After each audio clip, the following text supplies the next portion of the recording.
You're looking at a town that's about to disappear. It's a victim not of natural disaster, but of California's unquenchable thirst. In 1953, California Governor Earl Warren said, quote, "Every month 30,000 people are coming to California, and not one of them brings a gallon of water."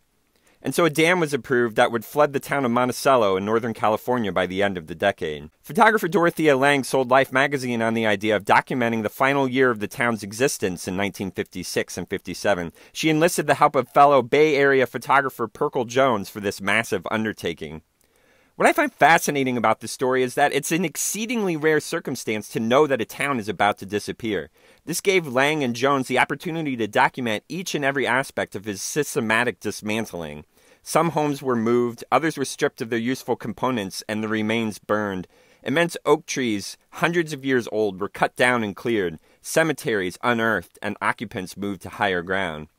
All traces of life were required to be removed or burned as a dam was built that would turn the valley into Lake Berryessa, with over 520 billion gallons of water to be used for mass agriculture and industry further south. This would be the final major documentary project for Lange, who had worked for the Farm Security Administration documenting the Great Depression, and then for the War Relocation Authority photographing the internment of Japanese Americans during World War II. Here, Jones discusses his experience working with Lange. I was so pleased to be able to have the opportunity of working with Dorothea Lange, and it was a very rich experience, although Dorothea was very ill at the time. And I remember sometimes we would go up, and it would be in the heat of the summer, and Dorothea would have a temperature of 102. But she had the tenacity of working even under those conditions. For reasons that weren't made clear, Life magazine turned down the finished story. But in the fall of 1960, the story took up a full issue of the quarterly photography magazine Aperture, of which Lange was a co-founder. Here's a passage from the magazine. Albert A. McKenzie, storekeeper. He had spent his life in the store, as his father had before him. He was postmaster. He ran the community telephone switchboard. He gave free farm advice, legal and income tax advice.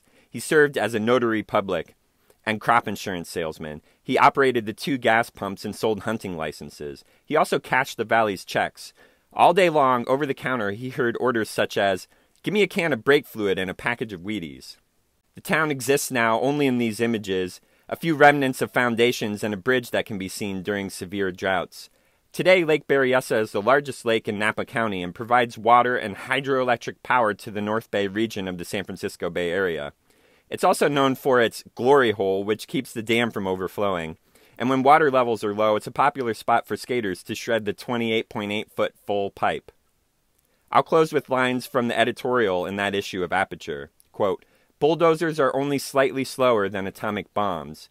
The nature of destruction is not altered by calling it the price of progress."